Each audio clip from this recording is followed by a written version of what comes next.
overcoming poverty, burning off stress, paying attention with ADHD, building a career, beating a painful genetic disorder. After 13 years of helping others do the same, fitness became a foundation for my life's greatest gift and challenge, becoming a father. My name's Alex Van Houten, and I believe that what I eat, how I move, and what habits I live by are the rock upon which I build my physical, psychological, and spiritual well-being. And whatever I do will rub off on my kids and my community. Welcome to Defining Dad Bod, where we work to untangle the messy knots of the health and fitness industry as if your children's lives depended on it. Because they do. This is where we decide to make our bodies stand for something bigger than ourselves. This is where we find practical wisdom to live by, one powerful conversation at a time. May the words spoken here inspire you to keep moving forward no matter where you are. Who knows who you could be if you could become 1% better every single day. We can do the show thanks to the support of listeners just like you. For more information how you can become part of the inner circle, go to definingdadbod.com/inner circle. That's definingdadbod.com/inner circle. What's up, guys? This is Alex Van Houten with Defining Dad Bod. I hope you're doing super well. Today's show, I hope you enjoy it. It is my most honest thoughts on a recent trip that I took to the Dominican Republic to teach metabolic analysis in clinics with doctors, trainers, clients, and patients. I learned a lot that I found both powerful and impactful that is deeply related to the work that we're doing here at Defining Dad Bod. I hope the honest thoughts are enjoyable to you, are inspiring to you, and as we talk about metabolism, recovery, training, periodization, and nutrition, that you even take away some things that you can apply to your own life and your own pursuit of leaving a legacy of health and fitness for your kids. Before we get there, two things you might find interesting. First, if you're in the market for a Defining Dad Bod decal, that is a sticker with the logo that says to people, I am investing in myself, my health and fitness, so that I can pass on something better to my kids and my community, then you're in luck. I used to give those away only to patrons and contributors to the show, but now I'm experimenting with something new, and I'd like for you to join me in this. Take 2 minutes and write us a raving review on iTunes. Screenshot that review and shoot it to me at Coachal@definingdadbod.com with your mailing address. Do that and we'll get you a decal in the mail ASAP. Again, go to your podcast app, write us a positive review, screenshot that review, and send it to me in an email with your mailing address to coachal@definingdadbod.com. We appreciate you listening, we appreciate your feedback, and we want to be able to say thank you. The second thing I'd invite you to do is if you're a regular listener, and maybe you have questions about your own personal health and fitness that you'd like to have answered, go to definingdadbod.com/inner circle. There you can fill out the form, ask your question, and decide if the answer is worth pledging to the show or not. Regardless, as I receive questions, you'll see the answers pop up live on Tip Tuesdays. In this way, we've had several listeners reach out and ask awesome questions that have helped many people get their stories straight with regard to their health and fitness. You can do that at definingdadbod.com/inner circle. I look forward to hearing from you there. And now I can't wait to share with you my honest thoughts on my recent trip to the Dominican Republic.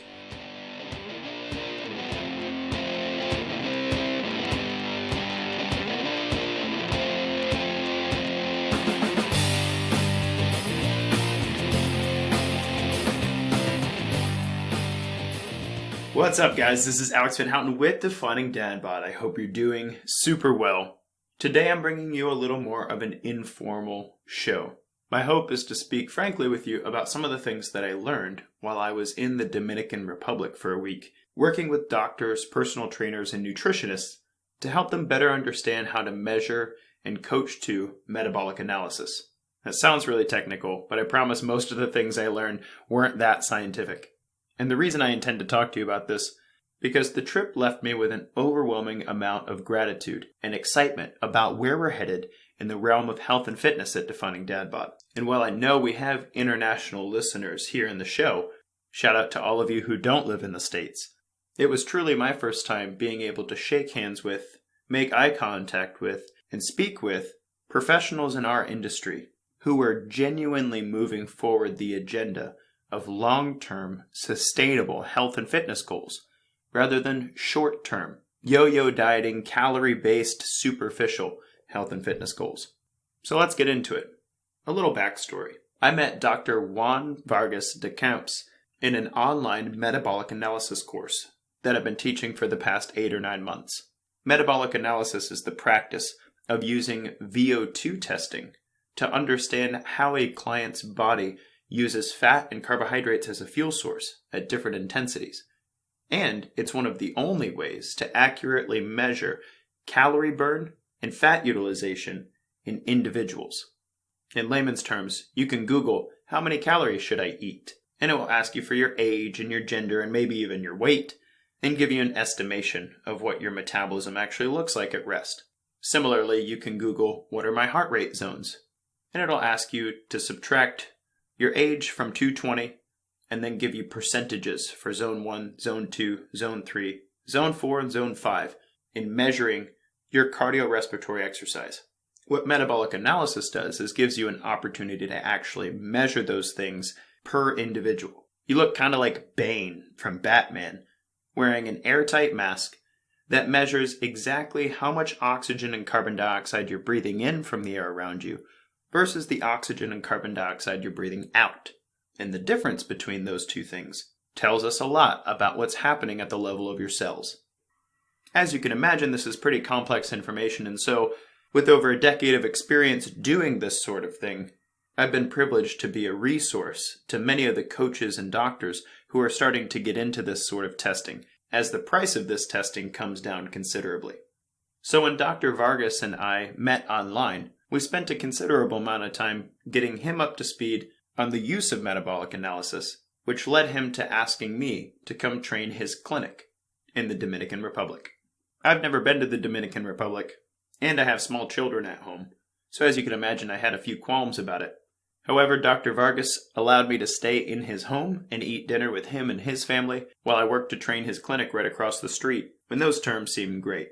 Funny enough, my biggest concern was how Gabriel was going to behave for his mom while I was away. We do have family around, but a 4-year-old, especially an extremely extroverted and energetic one, can be quite the handful even for 2 people. So for the record, I bribed Gabriel with a box of Lucky Charms and a trip to the trampoline park if he was extra good for his mom and she gave him a good report when I got home. Everything went well, by the way, and he has enjoyed his Lucky Charms. And so that's how I ended up in the Dominican Republic. But now what did I learn from that? The first thing that was monumentally impactful to me was the universality of health and fitness. I don't know if you've read the news or not, but to hear mainstream media tell it, everything's going to hell in a handbasket. But if you seek out other sources on the subject of how humanity is progressing, you'll find that while we aren't perfect, and there are lots of problems we have to solve, in terms of quality and quantity of life, the human race has never been in a better position, and we're rapidly getting better every single day. What does that have to do with health and fitness? Well, in our present day, strangely enough, there are more obese people than starving people, where we can start having a conversation worldwide about what it means to live life to the fullest, rather than simply try not to die. For many of you listening to the sound of my voice right now, it's very likely that you've not in your life faced starvation or malnutrition. So this might seem like a strange concept to you. But in the Dominican Republic, I was struck with how often I was asked questions about how I live my life daily by people who were interested in having a good body fat percentage, feeling energetic, doing healthy and fit things on the regular, and really not knowing where to find those answers. Since when you go online and you ask those sorts of questions, you get millions of answers from influencers, and not all of them have their eye on the future.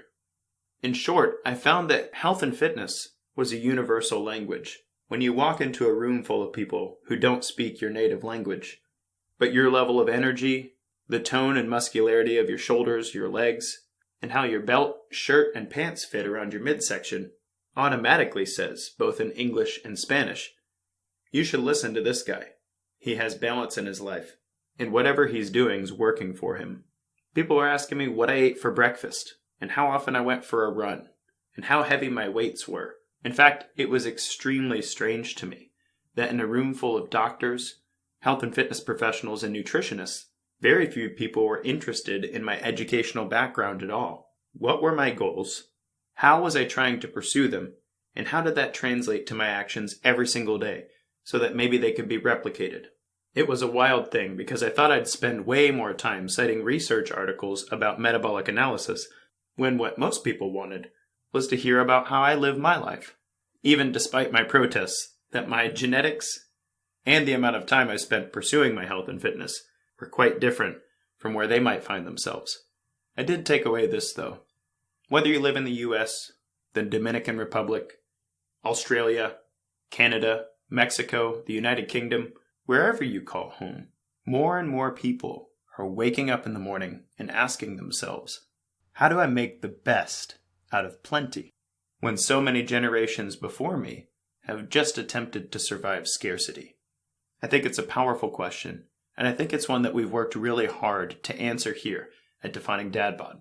There's over 70 hours of work on this show attempting to guide and direct people through science, experience, and conversations with experts to help this generation find the narrow path of quality and quantity of life, at least in terms of exercise, nutrition, and lifestyle change. And the hope is that if we can figure this out, and if we can lead by example for our kids, our grandkids, and the community around us, then maybe 20 or 30 years from now, people won't be so confused about what's best to eat for breakfast or how I should be exercising regularly in order to make the best use of my time for my metabolism and my individual genetics. These sorts of questions really ramped up for me when I was given the opportunity in the performance center that I was working with to experience a DEXA scan. DEXA is dual energy X-ray absorptiometry. Say that 10 times fast. And it's the gold standard for measuring lean body mass, fat mass, and bone density. Basically, you're exposed to a very small amount of X-rays, and as those X-rays pass through your body, a computer calculates how many of them actually make it through. Fat mass is not very dense, and so X-rays make it through very quickly, whereas muscle mass, lean body mass, is actually pretty dense, and so the X-rays don't make it through nearly as quickly. And lastly, bones are even more dense than fat and muscle mass, at least in a healthy individual. And so with a pretty sophisticated computational system, a 7-minute scan can give you the most accurate measures of fat mass, muscle mass, and bone mass possible. Funny enough, I've been a trainer for 14 years, and I've never put myself in a DEXA scan, mostly because I'm not that obsessive about my own body composition, and have gotten by just fine with measures like circumference, calipers, and even bioelectric impedance. If you want to know more about measures like that, you can check out episode 16 on the show, called Dad Bod Measures, Decoding Body Fat Percentage. One thing I did learn is that I was actually exposed to more radiation flying from the Dominican Republic to my connecting flight in Atlanta than I was exposed to in the 7 minutes on the DEXA scan. I didn't know that, thought I'd pass that on to you. But my results showed 11.1% body fat. 0.4 of it was visceral body fat, and 10.7 was elsewhere. And it turns out I was pretty symmetric. But what we ended up discussing at the dinner table, since I was also eating with the family who was running this performance clinic, was how my body composition was just as good, if not healthier, than many of the physique competitors and bodybuilders that they tested in their clinic. They noted that I wasn't counting calories every time I ate, and even though I exercised every day I was there, my workouts didn't last longer than 45 minutes. Additionally, I didn't have a big bag of supplements, and the doctor of the household said I was one of the most low-maintenance people he'd ever met. And so how did I get there? How was I at a place in my life where I had the best body composition a 30-year-old man could ask for, without health issues, extreme measures, or obsessive habits? Imagine trying to explain consistency and epigenetic change in Spanish. Maybe you're more fluent than I am, but it's very difficult to get that across. I found myself coaching people who were sedentary to at least get a 20-minute walk-in every single day, explaining that in their low-intensity zones of training, they'd increase mitochondrial density, burn more fat as a fuel source, and curb many of the hunger cues that led them to crave things, resulting in the yo-yo crash and burn dieting that they'd experienced in the past. For others, I ended up coaching a bit of high-intensity training to be added to their program. When you're very consistent and you're a trained individual, 1 to 3 sessions of high-intensity training each week can really fine-tune your cardiovascular system, improve your anaerobic threshold, and make you more insulin sensitive over time, so that the carbs you do eat don't end up on your love handles. And then still for others, I ended up coaching periodized carbohydrate intake. As I've said before on the show, if you want carrot cake, eat it on leg day. And above all, recovery, recovery, recovery. If you're actively asking your body to adapt genetically to positive stressors, then the only way that you can ensure that your body will do that in a good way is to get enough sleep and to give your body the building blocks it needs to recover the tissues you broke down.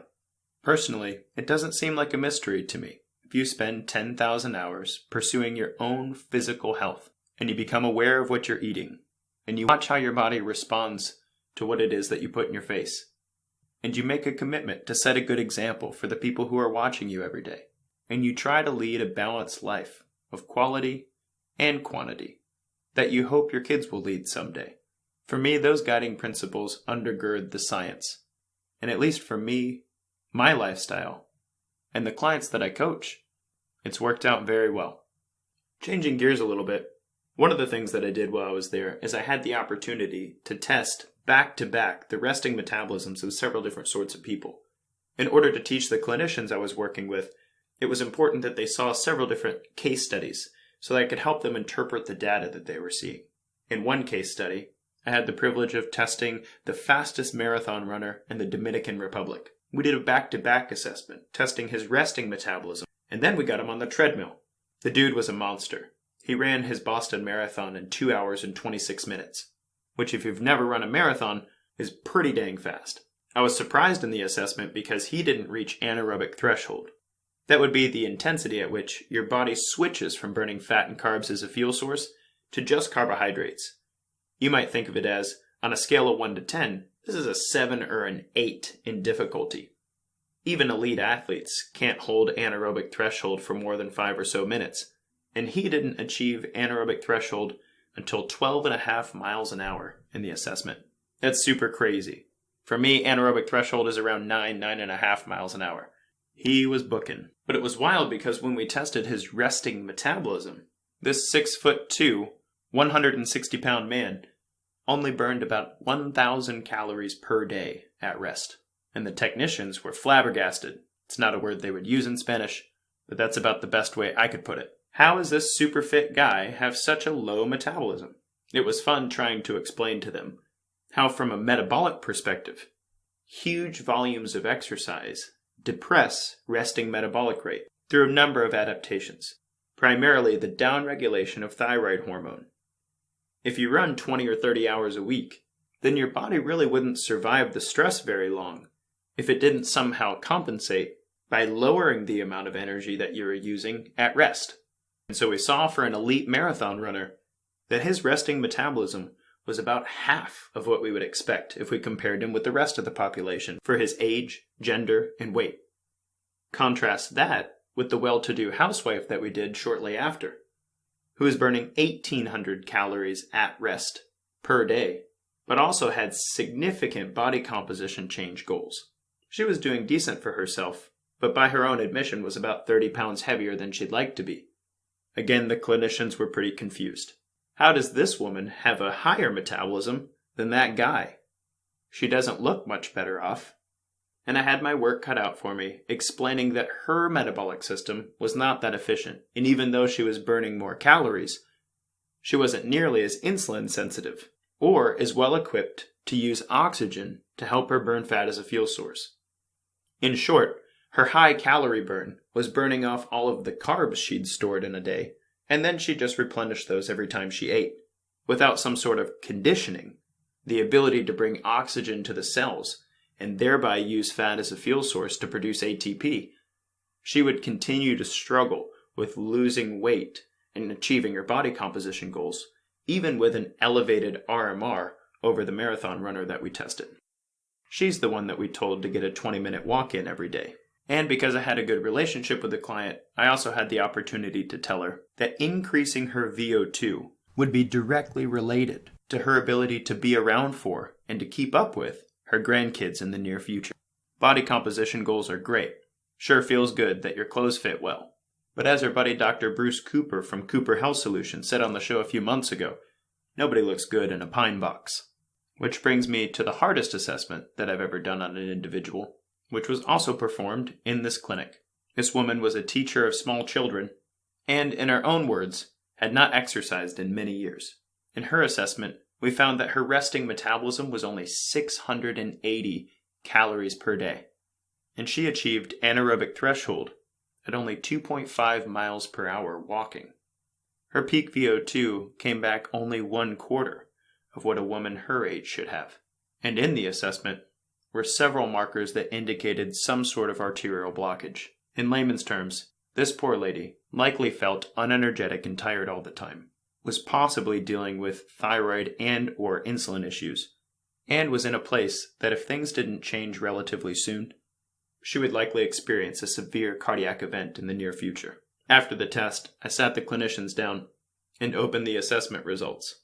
And I started the conversation by saying, if this test doesn't make you cry, then you're in the wrong line of work. When I was done explaining the results, there was not a dry eye in the room, not even mine. Experiences like this and the language barrier that I encountered in the Dominican Republic forced me to simplify a lot of fitness concepts that I speak about on the show. And while many times in health and fitness the devil's in the details, I did find myself repeating several themes that I hope can be helpful to you. First, with regard to exercise, consistency is the most important variable. It almost doesn't matter what you do, but if at least 3 times a week you do something for 30 minutes that requires your body to adapt from it, then you can rest assured that genetically speaking, you'll be much better off 10 years from now than you are right now, or at least you'll have made the best of the hand you've been dealt. On the same front, if you've been consistent, then the next thing you can do is increase the volume of your exercise. 5 separate sessions of 60 minutes per week is the gold standard I work my clients toward. And I found that amount of volume to be sufficient for just about everybody, unless you have some really intense performance goals to work toward. And lastly, if you're working out 5 days a week for an hour each time, then you can work on progressing intensity. That means working harder in interval fashion, adding in sport-specific drills, heavier weights, and maybe some periodization, consistency, then volume, then intensity. Getting those variables mixed up is probably the number one way to shoot the sustainability of your health and fitness goals in the foot. Consistency, volume, then intensity. If only nutrition were that easy. The biggest confusion that I've confronted in nutrition, and that was still prevalent in the populations that I spoke with, even among endocrinologists who are trained medical doctors, is the massive difference in the nutrition science between a trained individual and an untrained individual. Why could Alex enjoy a carrot cake on leg day and have a glass of wine at dinner while still maintaining a desirable body fat percentage? I'm sure there are a few more complicated reasons than this, but my 10,000 hours or more spent pursuing my own health and fitness through exercise definitely has something to do with it. And no, that doesn't just mean that I burn the calories that I eat so it's all okay.